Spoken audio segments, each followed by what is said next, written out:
Hello students, स्वागत है आपके अपने यूट्यूब चैनल में जगत में। तो इस वीडियो में हम लोग प्रश्नावली 1.3 को सॉल्व करेंगे। यदि आप चैनल पर नए हैं तो चैनल को सब्सक्राइब कर लें। तो चलिए वीडियो को शुरू करते हैं। अब क्वेश्चन नंबर 1 में दिया है, निम्नलिखित भिन्नों को दशमलव रूप में लिखिए और बताइए कि कौन दशमलव प्रसार किस प्रकार का है। नंबर 1 में है 36/100। अब 36/100 को पॉइंट के रूप में, दशमलव के रूप में आ सकता है, तो यह एक शांत दशमलव है। फिर इसके बाद दूसरे नंबर पर है 1/11।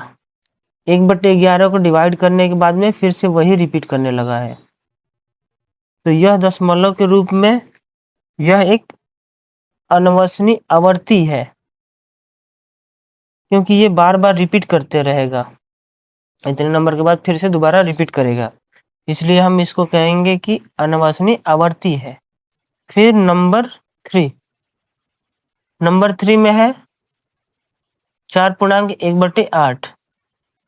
तो 4.1/8 को हम लोग बदलेंगे तो ये आया 33/8। अब 8 में 33 से भाग देंगे तो ये पूरा लास्ट में पूरा क्रॉस हो जा रहा है, यानी ये हमारा शांत दशमलव है। ठीक, इसके बाद नंबर 4 में है 3/13। अब 13 में 3 से डिवाइड करेंगे, नहीं जाएगा तो पॉइंट लगाएंगे तो यहाँ 0 हो जाएगा। तो इसका फिर आया नीचे में 3 आ जाएगा, तो अतः इसको हम कहेंगे कि यह एक अनवसनीय आवर्ती है, क्योंकि 3 के बाद फिर से यह इस फॉर्म में आ जाएगा, बार बार खुद को रिपीट करने लगेगा, तो हम कहेंगे कि यह अनवसनीय आवर्ती है। फिर इसके बाद नंबर 5 में है 2/11। अब 11 से 2 में भाग देंगे तो नहीं जाएगा, तो यहाँ पॉइंट लगाए तो यहाँ 0 हो जाएगा। तो ये लास्ट में इसका भी आया 2, तो ये भी क्या है, अनवसनीय आवर्ती है, क्योंकि यह फिर 2 के बाद में फिर से यहाँ से रिपीट करने लगेगा।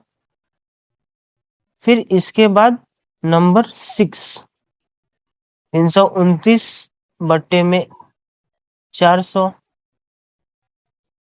इसको भाग देने के बाद में ये पूरा लास्ट में क्रॉस हो गया, तो यह एक शांत दशमलव है, जिसका रिमाइंडर नहीं बचेगा, जिसका शेषफल नहीं बचेगा, तो वो हमारा शांत दशमलव है। यदि जिसका शेषफल फिर से यही शुरू वाला अंक से स्टार्ट होगा तो वो एक। फिर इसके बाद चलते हैं क्वेश्चन नंबर 2। क्वेश्चन नंबर 2 में है, आप जानते हैं कि 1/3 जो इस फॉर्म में है, यह लंबा भाग दिए बिना क्या बता सकते हैं कि 2/7, 3/7, 4/7, 5/7 और 6/7 दशमलव प्रसार क्या होगा? यदि हाँ तो कैसे? ठीक, क्योंकि ऑलरेडी संकेत में दे रखा है कि इतना, तो फिर क्या करेंगे कि यहाँ से इसका वैल्यू रख के अब इसको 2 पार्ट में तोड़ लेंगे। अब 2/7 है, इसको कर लेंगे 2 और फिर 1/7 इस फॉर्म में हो जाएगा। तो 1/7 का वैल्यू तो दिया है यहाँ पे, तो इसको कर देंगे हम, ये वैल्यू पुट कर देंगे, 2 से गुना कर देंगे तो जो आएगा वो आंसर हो जाएगा। फिर इसमें भी 3 से कर देंगे, इसमें 4 से, और इसमें 5 से, उसमें 6 से, बाकी सब जैसे के तैसे वे चलता रहेगा। तो ये हो जाएंगे इसके आंसर। फिर इसके बाद चलते हैं क्वेश्चन नंबर 3। क्वेश्चन नंबर 3 में क्या है, निम्नलिखित को P/Q के रूप में व्यक्त कीजिए, जहां P और Q पूर्णांक है, Q 0 के बराबर नहीं होना चाहिए। तो पहला क्वेश्चन में लेते हैं कि क्या है, 0.6 के ऊपर रिकरिंग है। तब इसमें क्या है, माना x बराबर में रखते हैं 0.6 के ऊपर रिकरिंग को। अब ये 6 के ऊपर रिकरिंग मतलब कि 6 कितने भी बार रिपीट कर सकते हैं हम, तो इसको इस फॉर्म में लिखें। फिर यहाँ एक अंक की पुनरावृत्ति है, अतः 10 से गुना करेंगे, क्योंकि यह एक एक अंक को रिपीट कर रहा है, इसलिए 10 से गुना करेंगे। तो 10 से गुना किए तो x में 10 से तो 10x, और इसमें किए तो 6.666 आ गया। फिर यहाँ से इसको तोड़ेंगे, तो क्या किए, 6 को अलग और 0.66 को अलग, तो 0.66 x से बना है क्योंकि यहीं पे मालूम चल रहा है, और फिर ये 6 जैसे तैसे, तो ये x इधर प्लस में, इधर आएगा तो माइनस में, तो 10 में से x माइनस हुआ तो 9 बच गया 6।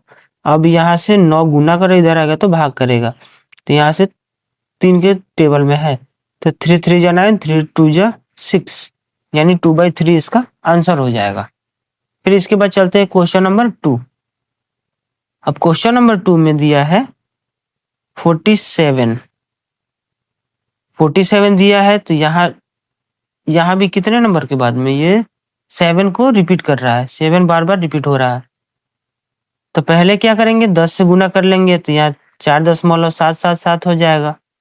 फिर इसके बाद एक और से करेंगे, 10 से गुना करेंगे तो ये हो जाएगा 100, 10 दहा में 100 बन जाएगा, और ये बन जाएगा 47.77। फिर इसके बाद फिर इसको 2 पार्ट में तोड़ लेंगे, तो एक बना 43, एक बना 4.777। तो 4.77 का वैल्यू है यहाँ पे 10x, तो 10x यहाँ लिख दिए। 100x में 10x को माइनस करेंगे तो ये बन गया 90x। अब 90x फिर 43 जैसे तैसे आया, फिर x बराबर हो जाएगा 43/90, ये इसका आंसर हुआ। फिर इसके बाद तीसरा नंबर में क्या है, 0.001। अब ये 3 नंबर रिपीट कर रहे हैं खुद को इस तरह, तो यहाँ पे क्या करेंगे, पहले 1000 से गुना करेंगे। 1000 से गुना करेंगे तो यहाँ पे ये 3 नंबर के बाद में दशमलव आ जाएगा। फिर इसमें क्या करेंगे कि यहाँ से दशमलव से पहले का तो 0 का कुछ वैल्यू नहीं होगा, तो यहाँ 1 रख देते हैं। फिर इसके बाद ये पूरा नंबर यहाँ अलग कर लेते हैं, तो ये पूरा नंबर को हम x माने थे ना, तो यहाँ से इधर प्लस में इधर आएगा तो माइनस, तो 1000 में से 1 माइनस हो गया तो बचा 999, तो यहाँ से x का वैल्यू आ जाएगा 1/999। फिर चलते हैं क्वेश्चन नंबर 4। क्वेश्चन नंबर 4 में है 0.9999 को p/q के रूप में व्यक्त कीजिए। क्या आप उत्तर से आश्चर्यचकित है? अपने अध्यापक या सहयोगियों के साथ उत्तर चर्चा कीजिए। तो इसमें क्या है, माना x = 0.9999 है, वहां एक अंक का पुनरावृत्ति है, क्योंकि 9 9 बार बार रिपीट कर रहे हैं इसलिए हम 10 से गुना करेंगे, तो यहाँ दोनों तरफ 10 से गुना कर लिए हम। फिर इसके बाद ये तो 10x हो गया, और यह 9 था तो 9 को अलग रख दिए, क्योंकि यहाँ पे आ जाएगा ना ये दशमलव, तो यहाँ पे आया तो बाकी ये सब 0 में बदल गया, तो ये 0 के लिए है यहाँ पे x, तो यहाँ पे x रख दिए। फिर यहाँ पे 10 में x को माइनस कर दिए तो 9x और 9, फिर यहाँ से 9 एक बार में, तो 9 एकम 9, x का वैल्यू आ गया 1, जबकि यहाँ क्या है 9999, तो लिख देंगे कि हाँ हम अपने उत्तर से क्या है, आश्चर्यचकित है। फिर इसके बाद क्वेश्चन नंबर 5। अब क्वेश्चन नंबर 5 में क्या है, 1/17 के दशमलव प्रसार में अंकों का पुनरावृत्ति खंडों में अंकों का अधिकतम संख्या क्या हो सकती है? अपने उत्तर की जांच करने के लिए विभाजन क्रिया दीजिए। अब क्या है कि 1/17 है, तो क्या करेंगे, 17 में से 1 को घटा देंगे, मालूम चल जाएगा कितनी बार रिपीट करेगा, 16 बार रिपीट करेगा। इसको भाग देने के बाद में ये 16 डिजिट का एक नंबर मिला, जो 16 डिजिट के बाद में फिर खुद को रिपीट करते जा रहा है, तो ये 16 अंक के बाद यह फिर से खुद को रिपीट करने लगेगा। फिर इसके बाद क्वेश्चन नंबर 6। क्वेश्चन नंबर 6 में दिया है p/q q ≠ 0 के रूप में परिमेय संख्याओं के अनेक उदाहरण लीजिए, जहां p और q पूर्णांक है जिसका 1 के अतिरिक्त अन्य कोई उभयनिष्ठ गुणनखंड नहीं है, जिसका आप अनुमान लगा सकते हैं कि q को संतुष्ट करेगा। तो उत्तर में हो जाएगा p/q के रूप में परिमेय संख्याओं के अनेक उदाहरण है जहां p और q पूर्णांक है तथा 1 के अतिरिक्त कोई उभयनिष्ठ गुणनखंड नहीं है। तो क्या लेते हैं, जैसे 1 का उभयनिष्ठ गुणनखंड कोई नहीं है, 5 का भी नहीं है, 7 का नहीं, 4 का भी नहीं है, अब 11 का भी नहीं है, फिर यहाँ से 27 33, ये 2 5 में है, क्योंकि ये दोनों का यदि हम गुणनखंड निकालते हैं तो ये 1 का निकालते हैं तो ये बनता है 1। अब 5 का निकालते हैं तो क्या बनता है 1 गुने 5, तो इसमें सिर्फ 1 ही मिल रहा है ना। तो ऐसे करके सबका गुणनखंड पहले देखेंगे कि जिसका गुणनखंड केवल 1 ही होना चाहिए, 1 अतिरिक्त मिलना चाहिए और कोई नहीं मिलना चाहिए। तब नीचे का ये 5 था, 4 था, 8 था, 2 था और 5 था। ठीक, इसको हम 0 के फॉर्मेट में लाने के लिए देखते हैं कि नियरेस्ट किसके है। तो ये 10 के था और ये भी 100 था और ये 1000 था और इसको किए तो ये 100 के नियरेस्ट में था, इसको किए तो ये भी 100 के नियरेस्ट में था। तो इसको जब हम डिवाइड किए, डिवाइड करने के बाद में आया 0.2 और इसको आया 1.75 और इसमें 1.357 और इसमें 1.3, यानी इसको बोलेंगे 13.5 और ये 6.6 आया। फिर आगे में हम अनुमान लगा सकते हैं कि संख्या यदि शांत दशमलव है तो वो 2 और 5 या फिर दोनों का होना आवश्यक है। ये 2 और 5 दोनों रहेंगे या फिर या तो 2 रहेगा या तो 5 रहेगा, तब ये दशमलव शांत होगा। अब चलते हैं क्वेश्चन नंबर 7। ऐसी 3 संख्या लिखिए जिसका दशमलव प्रसार अनवसनीय अनुवर्ती हो। 3 संख्या जिसका दशमलव प्रसार अनवसनीय आवर्ती है, तो वो पहला, ये दूसरा और तीसरा।